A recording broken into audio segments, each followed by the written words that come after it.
Hello, everybody. Thank you for joining. As people are coming into the webinar, why don't we start with the icebreaker that's timely with the Halloween. What is your favorite candy? And tell us where you're from at the same time. You can just put it in the chat. You have to change the chat, I think, to everyone in order to use it.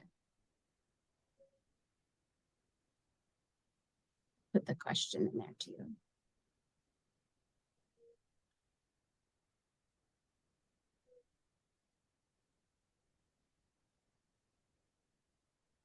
Thank you.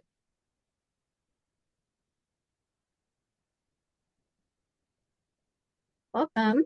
Thanks for joining. We're going to give it just a second here as people come into the room.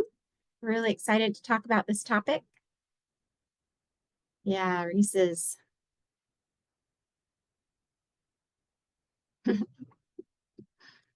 This might result in a quick stop at CVS on the way home.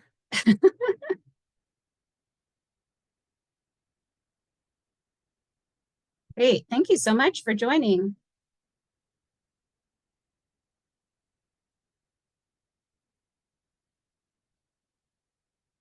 Interested also, and maybe I don't know how much time we'll have, but in the chat, you're welcome to put in if you're currently running an agency or part of an agency that does lost and found for your community, whether that's a nonprofit or a government system.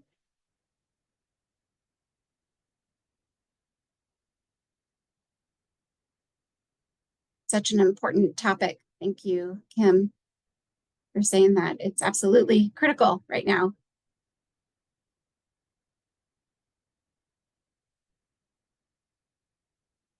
Great. We'll give it just one more minute, slowly trickling in. Oh, wow. So RSP, oh, Sydney, wonderful. Wow, amazing. Thank you for being here. Must be the middle of the night there. Or am I making that up? I have no idea. Or really early in the morning, maybe.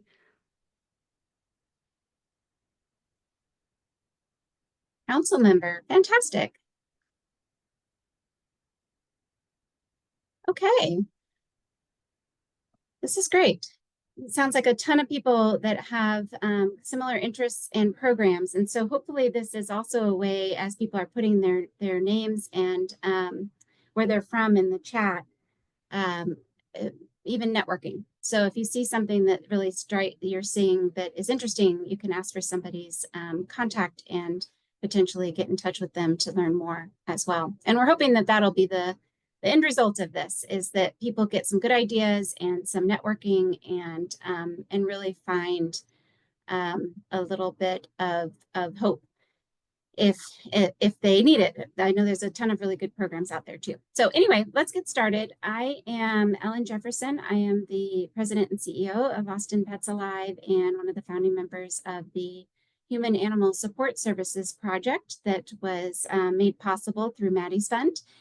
And we are focusing on lost pets in this webinar and the programs that exist in 3 of the pilot communities that we've been working with over the last several years since COVID started.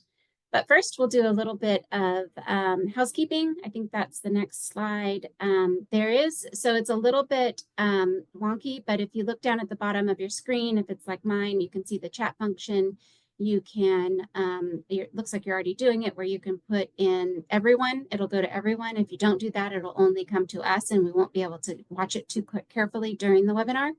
And then the Q&A function is where if you send us questions, that'll go directly to the panelists. And even if we don't get time to answer them all during this webinar, we will answer them and send them out within a week.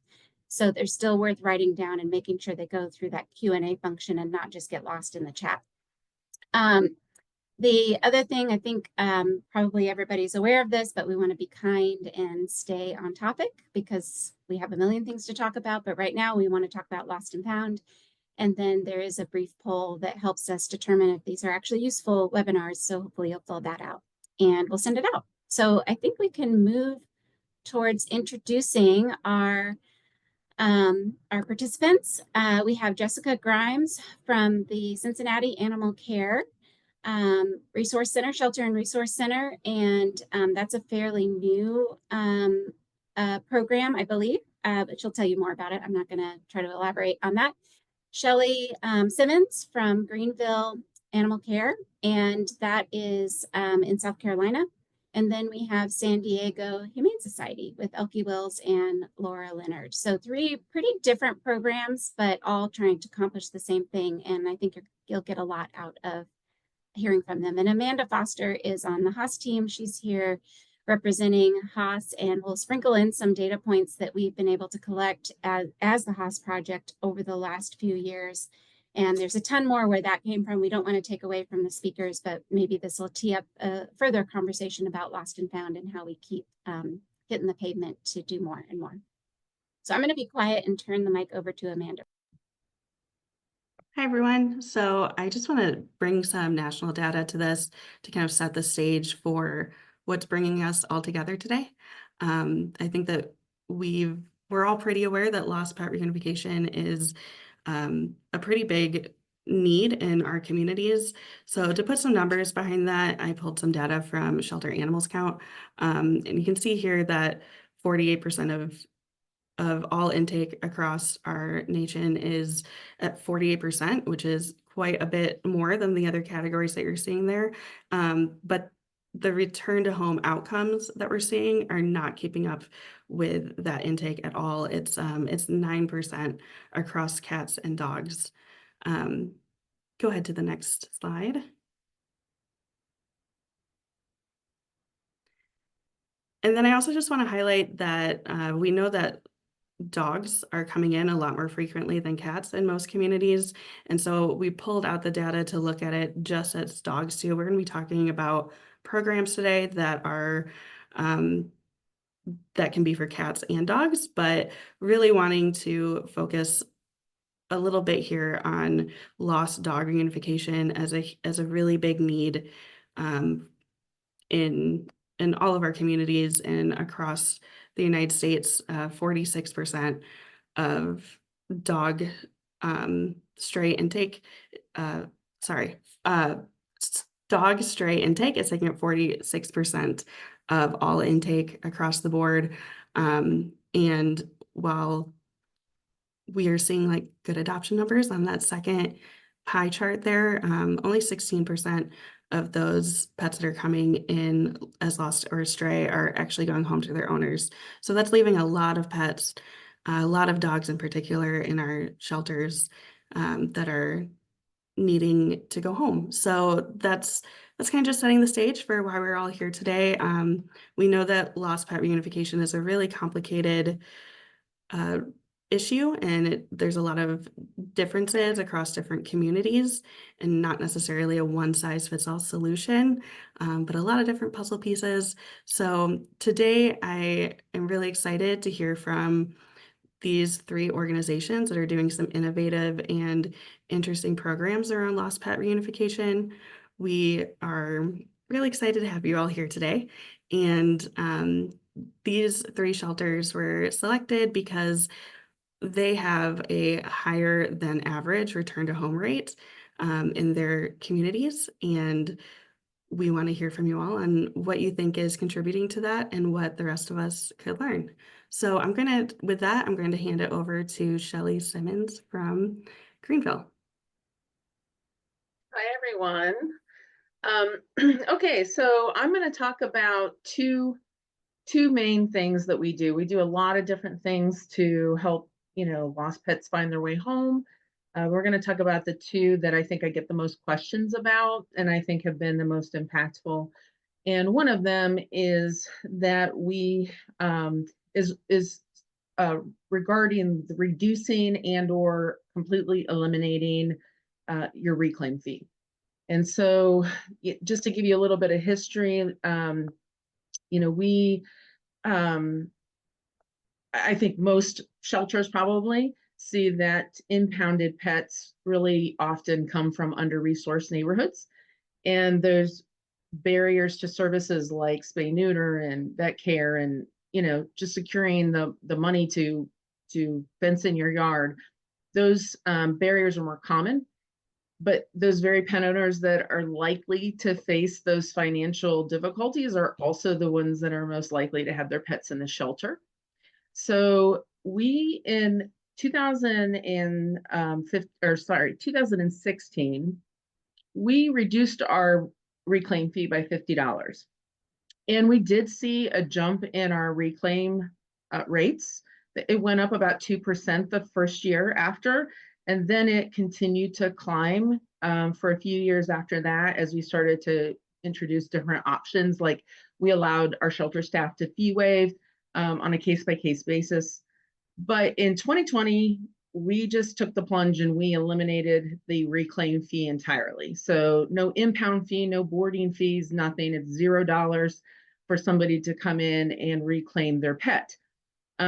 So by comparison, if you look at before we had even reduced the fee, when it was a normal, our normal impound fee that we had been charging, our return to owner for dogs specifically was about 15%.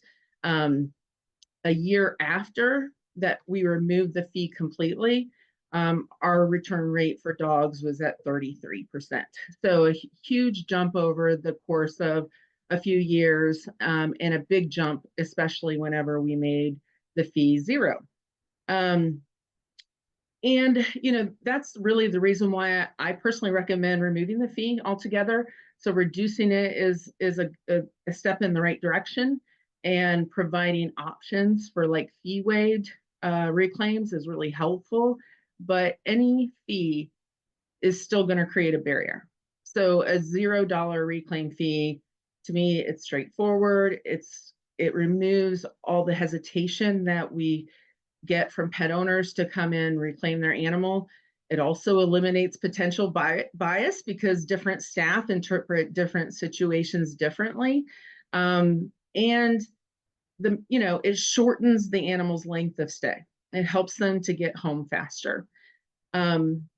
And so when we removed our reclaim fee, the time that pets spent in the shelter, and I keep talking about dogs because we really don't get a lot of cats in. We have a community cat TNR program. So it's not that this wouldn't work for cats. It's just that we just don't see a lot of them. So I keep saying dogs, but I'm not meaning to leave out the cats.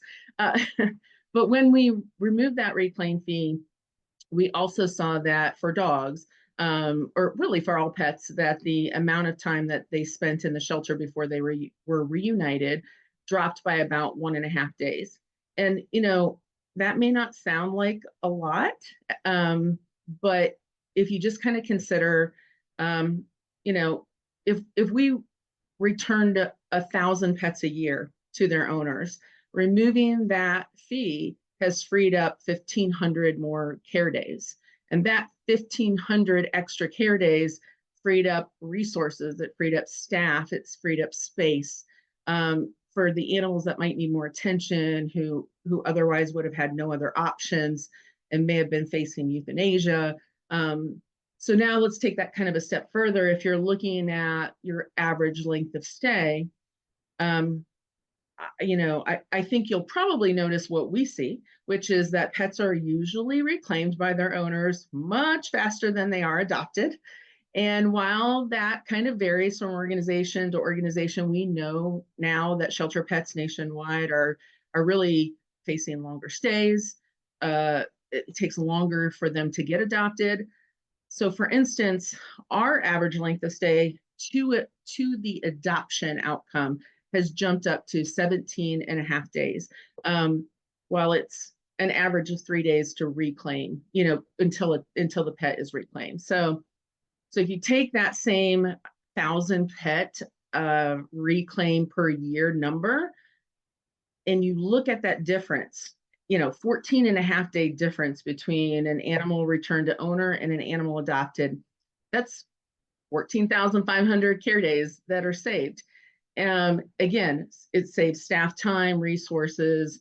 And so that kind of brings me to my last point about removing the reclaim fees, which is cost savings. And probably the biggest question I get from people is how did we afford to lose that revenue? So again, I'm going to just use that 1,000 reclaimed pets per year. Let's just say the reclaim fee is $100, just because that makes math easy. We generate $100,000 in revenue. But if we remove that fee and we reduce their stay by 1.5 days, okay, well, that's like 37,500 and 1,500 fewer care days, because our average cost per day is about $25 per pet.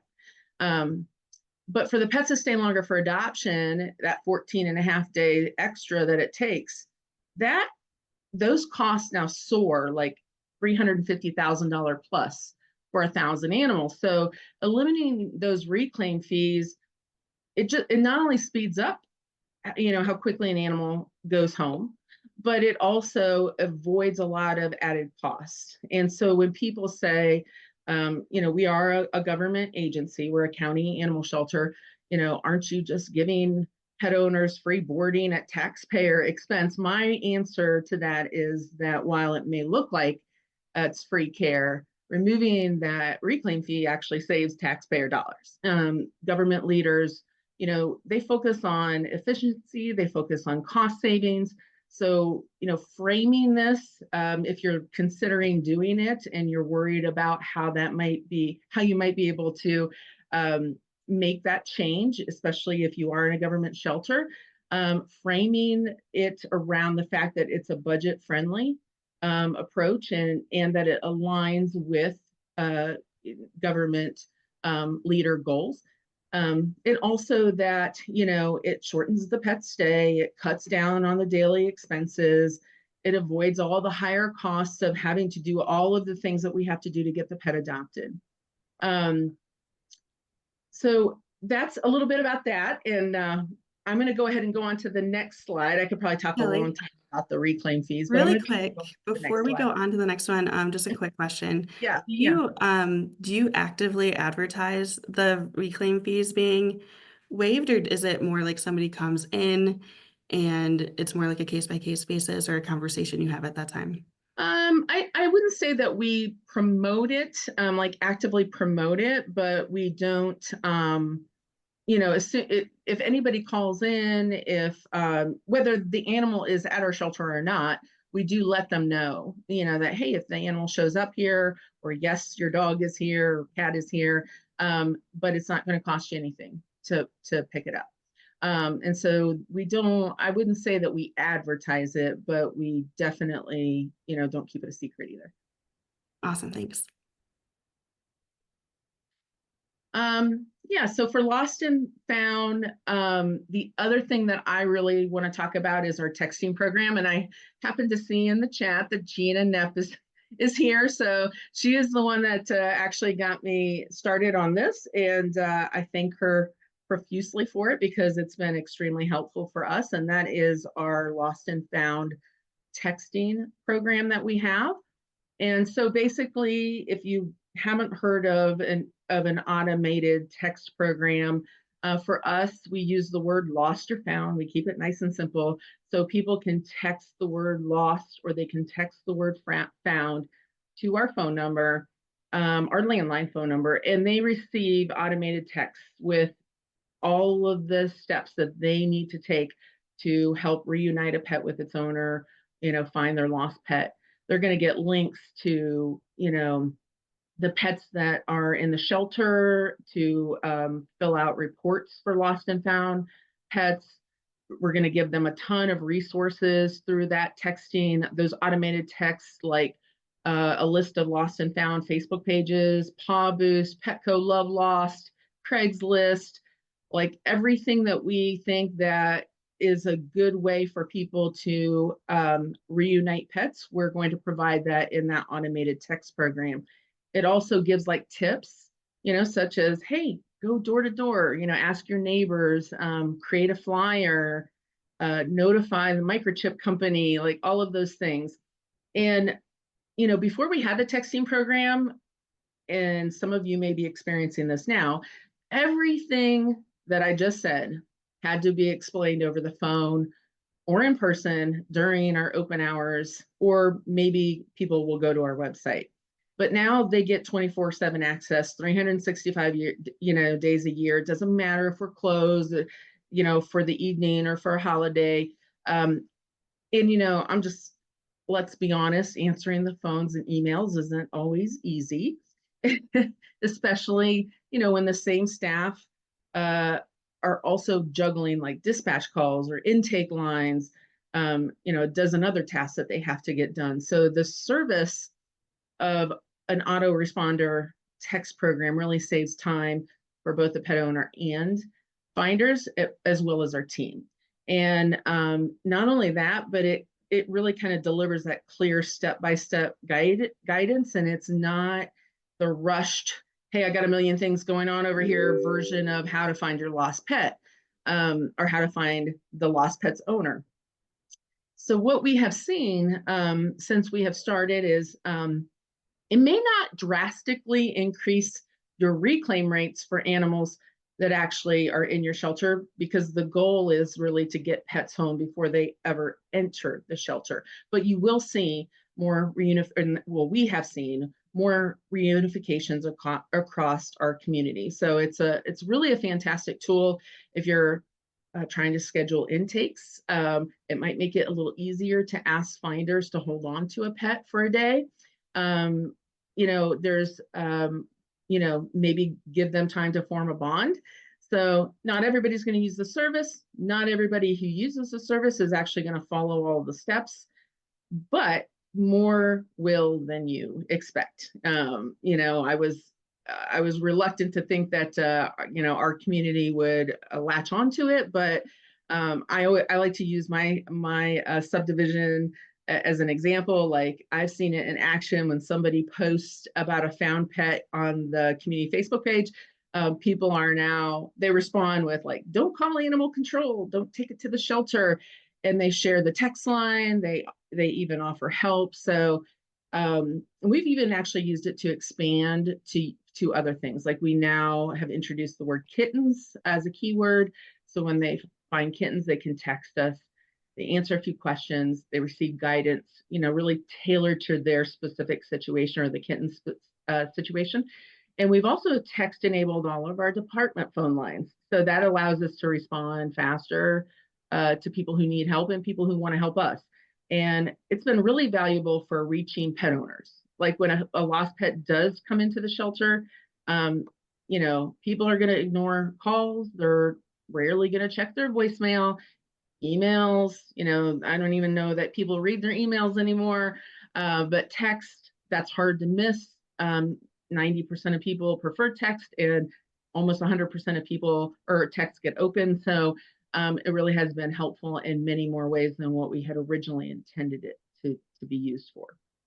I love that. I love that use of technology. And Gina and Nep chimed in the chat and also pointed out that it also actually saves the shelter money also. So that's awesome.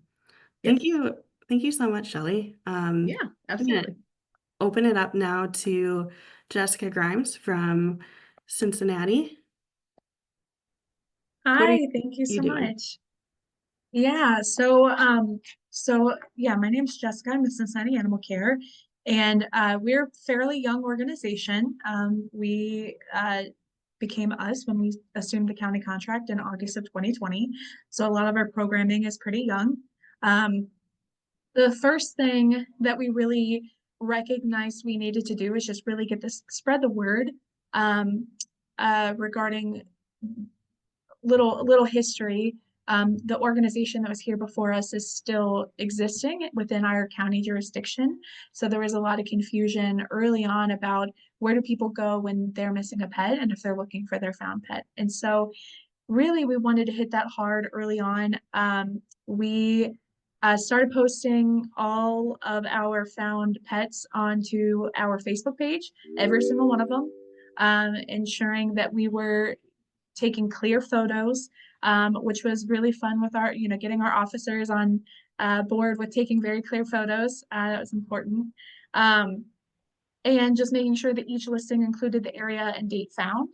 And then we noticed actually that a lot of, some community members would share our posts onto local Facebook pages, community Facebook pages. So when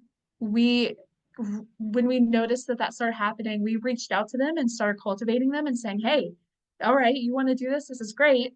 Let's get you on board. So we have a group of volunteers now, actual volunteers that, and we have now, over the last few years, we have an actual Lost and Found Facebook page. So we kind of transitioned it off of our main page now that we've got so much engagement.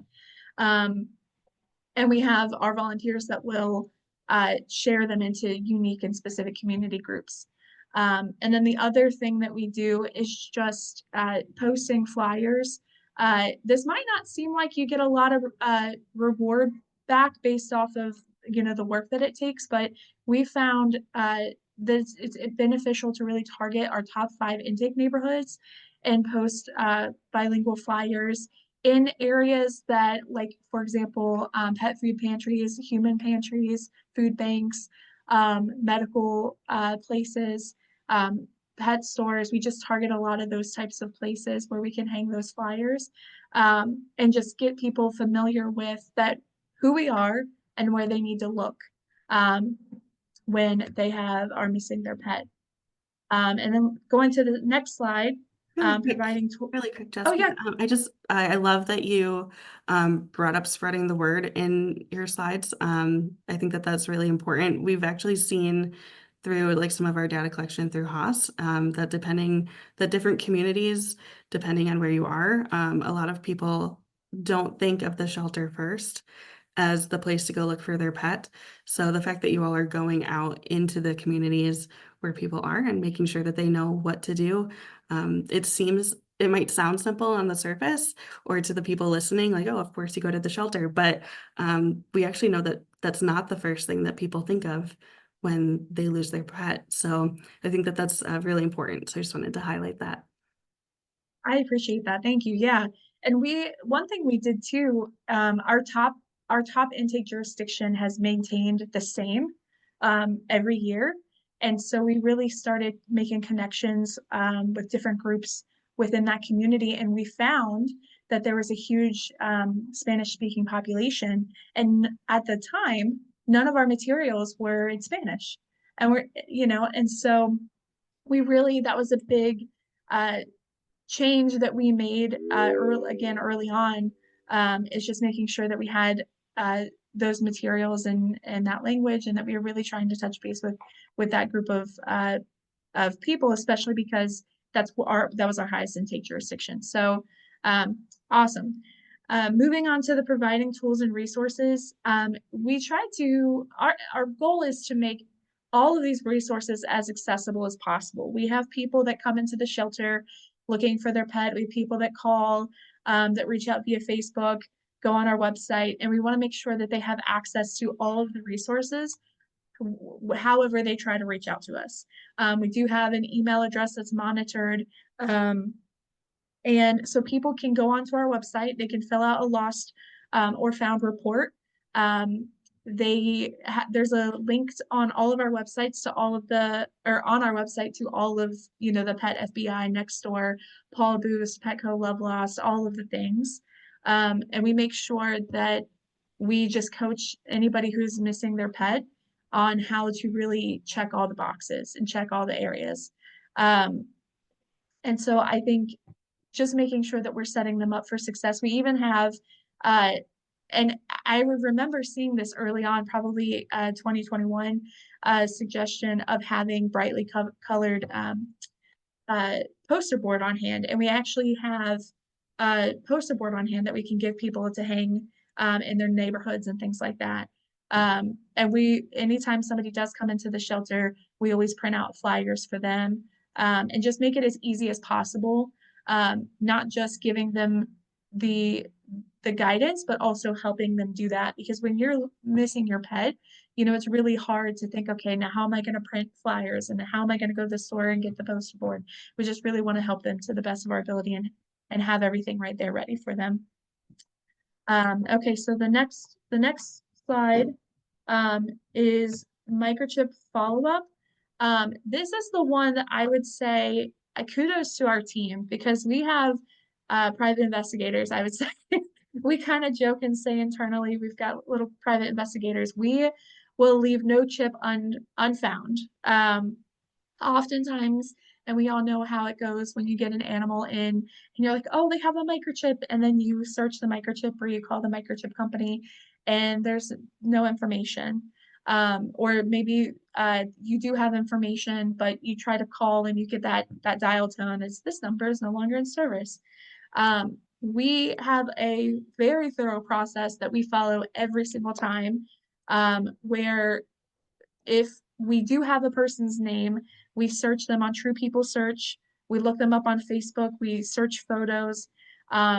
If the animal was found near the address where the chip is registered, we will actually have an officer go out and put a notice on the door. We actually have a door hanger that it's like that they can hang on the door, say, hey, if you're missing a pet. And then we'll also send a letter through the mail as well.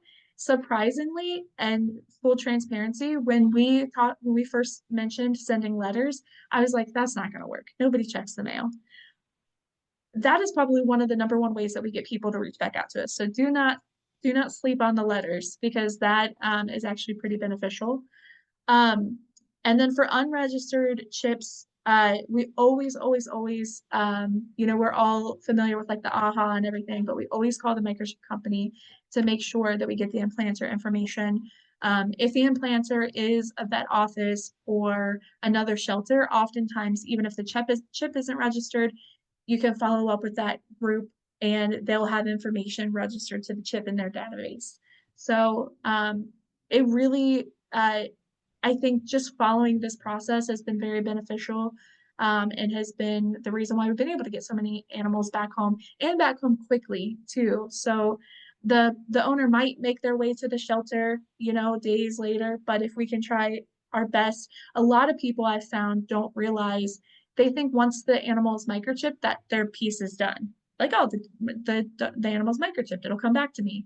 A lot of people don't realize that not all places register the chip or walk you through that process. And so we find that a lot of people who have pets whose chips are not registered, we find that they were not aware that it wasn't registered or how to do that. So that's always a part of our coaching process. And the animal always leaves with their microchip registered when they leave our shelter. And then we also use the microchip hunters. It's a volunteer group that will do a deep dive on dead end microchips. And it's the same thing that we can do as staff, but it frees up staff time to really go through and track that down. So the next piece, community engagement. So we talked a little bit about how we help support people whose pets are missing. This is how we can try to help people who have found a pet. And so we all know the data around keeping the pet in the area in which it was found. You're more likely to get the pet back home than if they come to the shelter. And so that's really just what we have a coaching process. A lot of times people who have gone through the process of picking up a pet that's loose, they're compassionate and they've already done the steps of trying to bring the animal to the shelter. We have found that through our first 48 and Finder to Foster programs, we are able to have them, even if it's for 48 hours, 2 days, 2 to 3 days, taking the animal back home, knocking on doors, walking the animal around the neighborhood, posting on social media, all of those things. We find that we get a lot of engagement through those programs. And we also offer them supplies and support in order to do that. So we have a little go kit that has like the food, a crate, all of the things to help support people to keep these animals. And we actually have a go kit on every officer van as well. So this is a program that our officers coach in the field. And so it's not just something that if the person comes to the shelter. So and then we just ask for participation. If for some reason the finder is unable to hang on to the animal, we still ask and seek their engagement by asking them to post on social media. or we'll print out the animal's record, like the cover page, and ask that they just post it in their neighborhood, knock on a couple doors. Even if they can't hold onto the animal, they can still do some of those things. So, and then officers in field, I mean, that's a huge piece. You know, you can do all the right things in the shelter, but it's really important that your officers are on board as well and are doing those things out in the community. And so our officers will do the same thing. They'll knock on doors, talk to neighbors, hey, there's this dog. Even if the person who found the dog isn't able to hang on to the animal, they'll even ask a neighbor, hey, are you willing to hang on to the animal, and go through a shelter supported process. And so really just having both your officers and your shelter teams aligned on those steps are really important. And then the next slide, moving on to prevention. This was a huge, something we've wanted to do for a very long time, and we just recently at the beginning of the year got approval to be able to do this, but we microchip all animals upon intake, which means every animal that comes in our shelter, whether it goes back home or gets adopted, it is microchipped. So every single one. And then it's inevitable.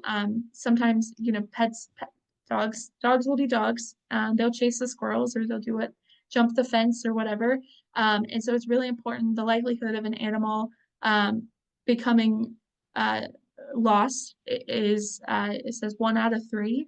And so we just like to share those statistics with any pet owners that are reclaiming their pets or adopters, to let them know, hey, this happens, but this is what you do to try to do everything you can to get your animal back to you as quickly as possible, so that they feel prepared that if that unfortunate event ever does happen to them, and stats show that that's likely, they know what steps to take. So yeah. Thanks, Those Jessica. are all the things. Yeah, you all are doing so many things over there in Cincinnati. I'm also glad to hear about the microchipping at intake. I think we all know, or we've heard about, like, how important it is to microchip our pets. And we had looked at some data from 2022 a while back that showed that they're 3 times more likely to go home if they come in with a microchip, but across the sample data that we had, only 18% were actually coming in with microchips. So when they're there, they work, but they're only as good as being there and being updated, right? Okay, thank you. So let's move on to San Diego. We have Elke and Laura. Hi, everybody. So I'm going to start with kind of the basics, your website. I know that seems pretty, again, basic for what we're talking about today, but as Laura and I were working together and really kind of, you know, just auditing the website, looking at content, we realized that we could do better. So I think we can always do better. So this is just kind of a reminder to look at your website and see what you're sharing with the public. So what we're going to do is we're going to start on that top photo to the right, and you'll see the little arrow, and right there, which I will say, I do believe it's a little small, but it is on the home page, and it is a lost and found link that will take you to the page below. But I do want to highlight this awesome program that we're featuring for the month of October. Thanks to our local Subaru dealer and the ASPCA, we are offering free collars and ID tags to all dogs and puppies adopted in October. And I'm so sorry for the cat people here. We had a very limited budget. And so we did want to make sure that the dogs and puppies were included in that. So every dog and puppy at each of our campuses will leave with an ID tag and a free collar. And just kind of off of that, we have been trying and playing with the reclaims. So our lost and found team and our guest relations team have been told that they can offer a free tag to those reclaiming. So that's something we're trying to start to get moving along. We know that a lot of the shelters out there are running kind of, you know, leave no pets naked. And so we want to make sure that they're going home with the tags, and is realizing that they're just as important as microchips. So we're going to click on that link, and then we're going to go to our Lost and Pets page. And going to, I've lost my pet, I found my pet. We want to make sure that people know exactly where to go, just like Jessica was talking about, how important it is to have all the information. But we had all of the information there, but we didn't feel it was as concise and clear as we wanted it to be. So I've lost my pet and I found my pet are similar in the steps, but obviously talking to different audiences. But we want them to walk through it, just as Jessica showed with their handout, on what the priorities are. We want them to not come to the shelter first. We want them to check ID first. We don't want them to go to contact the microchip company first if they can walk around. So there's a lot of different things here that we kind of evaluated that we thought we wanted to make the priorities for each of those. So we will go to the website. There are those tips and tricks as well, a place for making the posters, etc. So if you have a website, you can do just pages like we have. I have seen other shelters that have the an actual website that is dedicated to lost and found. And then of course, toolkits. We have the awesome toolkit that Haas has.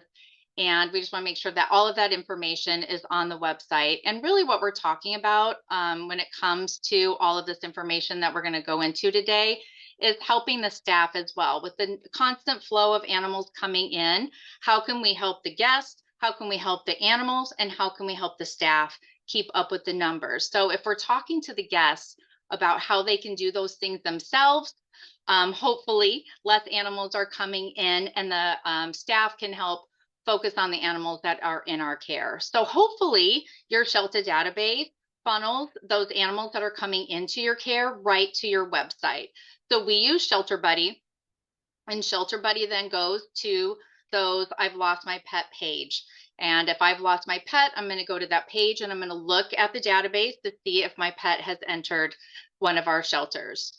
And then of course, that information also is funneled to those platforms like Paw Boost, Petco Love Lost, and 24 Pet Watch. So your database is working for you and getting that information out. So then we want to keep in mind that we have to encourage the community to use those platforms. We want them to post directly to the platforms, which will then allow people who have lost their pets and people who have found their pets to hopefully find each other before they have to come to the shelter. That actually takes away the reporting of an animal. So our folks don't ever have to worry about those lost pet reports, sorting through them, making sure we're doing follow-up. The technology is doing all of that for us. So Laura's going to talk to you a little bit more about technology and how it helps our staff and the efficiencies with our lost and found staff. Yeah, so as someone that's not very tech savvy, I am very appreciative of the folks on our team and in our organization that have put together some resources that I'm going to share with you here. On the right there, we have our lost and found matcher. So this is actually a tool that we currently don't use as we switch to a different process.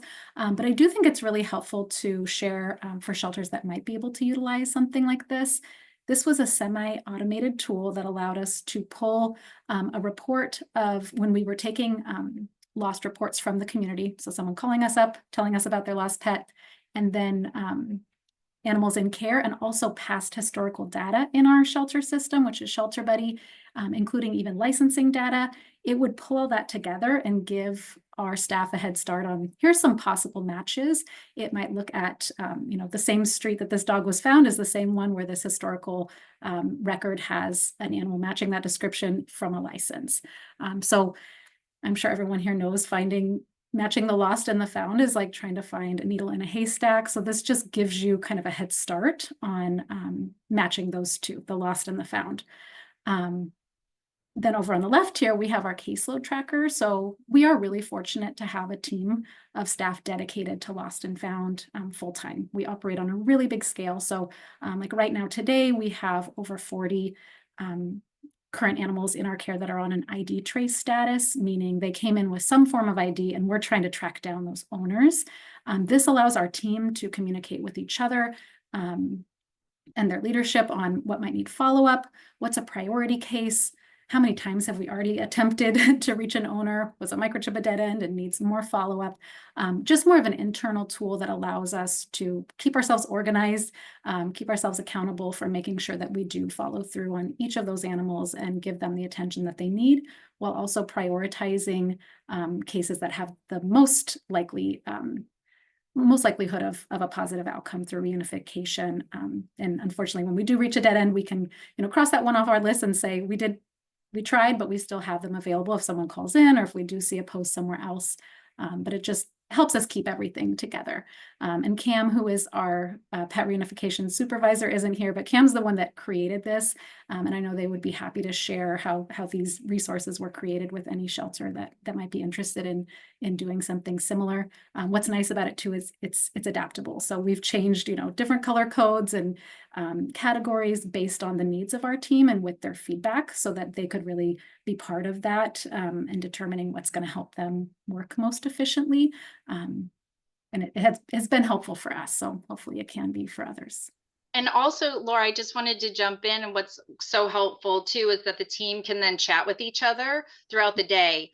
And so there's no overlap. And again, they're not working on the same case at the same time. They're talking cases through, and it gives them, as they're working remotely, they're able to really talk through those cases and keep on track with them or ask for help when needed. And so then there's that just working with each other and helping each other work through cases, not just, having to pick up the phone. So they're just constantly in this spreadsheet, moving cases along, which I think has been really, so we really only had it about 9 months. Yeah, it was a different version of this, but Different the chat version. was there. But yeah, this is it has many evolutions so far, and I'm sure it will continue to change, but it's working well for the team. And then we can go to the next slide. So I'll just touch on a couple things. Wait 48 and Stray Care are programs that are similar to those that have already been discussed. I think Jessica touched on similar programs that they offer. But really with this slide, we want to share that with so many different ways that animals are coming into our care, different situations, different abilities and desires from the community to help or need our support. We just want to really encourage other shelters to take every angle and every possibility when it comes to looking for solutions to help those animals get back home. So not using a one-size-fits-all process for every lost or found animals or animal that comes to their care. So for Wait 48 and Stray Care are those programs that divert animals from the shelter, allowing a finder to either hold on to that animal for 48 hours before bringing them in, or to have the animal serve their legal stray holding period in the home of that finder. And then another thing we wanted to put out here was our communication with our humane law enforcement and dispatch has been really big for us. Because they are seeing different sides of calls. We have a Teams channel, which works for us, where we can communicate with them in real time. We might be getting a call of someone who's lost a pet, and we can see, oh, there's a dog in one of the patrol vehicles right now. Let's connect that owner with that officer and see if we can do an RTO in the field. Or if they come across a chip that can't be traced while they're out, we can be working on that while they're en route and ultimately hope to intercept that animal coming into care. So just having an open line of communication with your humane law enforcement and dispatch teams can be really helpful. So then we want to just talk about keeping animals out of the shelter. So we know we're working to get animals home faster, trying to keep them out in the community, but putting together a community loss program has been something Laura and I have been working on for a couple of years. And one of our biggest initiatives was reaching out to volunteers and creating a scanning program out in the community. So volunteers get a scanner, they get resources, and a little bit of training, and then they're asked to kind of keep their eyes open on local social media platforms on people that have found a pet. Then they offer to meet that person and scan, and then hopefully reunite here, like you see in these photos. And then also, as we know, we've heard a lot of fire departments doing it, police departments doing it with other shelters, and we have had that with one fire station, and now we're looking to expand that. So we're excited about that. And also, Laura and I have really looked at like what role microchips play in the community. So we put together a comprehensive plan on how to get microchips out in the community, how to educate folks about microchips. If they're finding pets, we need to let them know where to go to get those microchips scanned. We need to let them know that there even possibly is a microchip in that pet. And so our goal has been to get community pets about 100 a month. And I'll just throw out a little success that we recently did an event where we did 214 free microchips at one location. And then just a little while, maybe a month or so ago, we did at the same location another 200. So there is a great need for free to discounted services. And hopefully, if we do see those animals come into our care, we can scan them and get them right back home. So a part of that program is education, obviously. And so we recently put together this video, and hopefully we're able to play it, where it just educates about what microchips are and what to do if you find an animal and how important they are for your own pets.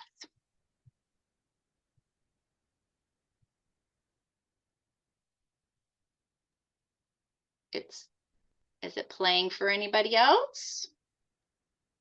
Jen, I think you have to click the title.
Thank you so much. And I love that so many of you have brought up microchips today. I also want to take a moment to also talk about the importance of physical ideas and the role that they play, especially around when we're thinking about making it accessible for community members to reunite pets on their own.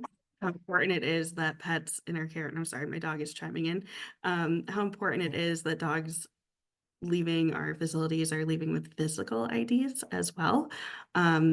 We are actually tracking some data. We're very preliminary right now, but one of the organizations that we're working with, we're tracking, if you look at that pie chart, we're seeing that like pets just aren't entering the shelters with a physical ID on them, and that just makes it really hard for people to reunite on their own in the community. So I'd love it if any of the shelters here could chime in a little bit about that. And are you having every pet leave the physical ID as well? I'll talk about what we do. Yes, we have every animal that leaves the shelter gets a microchip and a physical tag. We use the Pet Hub ID tags. And not only that, but if there are other shelters on here listening, doesn't have to be Pet Hub. There's lots of different ones now out there, but we've been using them for a long time. And we actually looked at how much money we were spending on swag when we go out into the community. And we looked at our cost for Pet Hub ID tags, and now we just give out free Pet Hub ID tags to anybody who wants them anywhere we go, because it's it doesn't cost any more than the swag that a lot of people and shelters are giving out. So, and it's been extremely popular in our community. Thank you. Jessica, you unmuted. Did you want to add to that? Yeah, and we love the Pet Hub ID. We did the Return to Home Challenge recently, and we received some to hand out, and they were very popular. We are obviously anybody who adopts from us or reclaims their pet, they go home with a county dog license. It is our process that those licenses go on the animal's collar. If for some reason the owner, we sell collars, but if they can't afford them, we give them out for free. But it's really important to us that they leave with that tag on. And really excited, and this is what I wanted to note, is talk to your county. We go through our county auditor, and that's where we get the licenses. We proposed an idea to them where, and I apologize if anybody's interested, I can get this information afterwards because I don't know what company it's through, but we weren't able to do it for this year, but next year they're working with this company, and there's going to be QR codes that go on the county dog licenses. And so we're really excited that they're willing to incorporate that onto the Hamilton County dog license for us. So just wanted to share that piece. Yeah, those physical IDs are so important. Amanda, I'll just Yeah. jump in. I know I mentioned what we were doing, but also out in the community. So if you can get, like someone mentioned, an iMark engraver, we just purchased a Go Scribe as well. It's a lot smaller, just FYI, but we're just testing it out now. We're offering them for free out at community events. So the engraver goes with us. We have a little battery pack so we can plug in, and we are sending out a lot of ID tags at events on a weekly basis. So that's another way that you can get them out there. Great point. So I am going to just skip through this next slide. We will share it out so that everyone can see it. But these are just some of the other things that we are looking into on the Haas team around trying to get a fuller picture of the lost pet reunification puzzle. We're also looking at we're building lost pet dashboards for some of the shelters that we're working with, and really using that as a tool to target areas in the community and try to get down to that root cause of pets coming in. Go ahead to the next slide. And really quickly here, please, if you have not looked at our resource center, there's a lot of great resources there, including our return to owner calculator to try to set benchmarks for your organizations. But there's a lot of resources in there related to some of the things that we've talked about today, especially around 48-hour and finder foster programs. Go on to the next.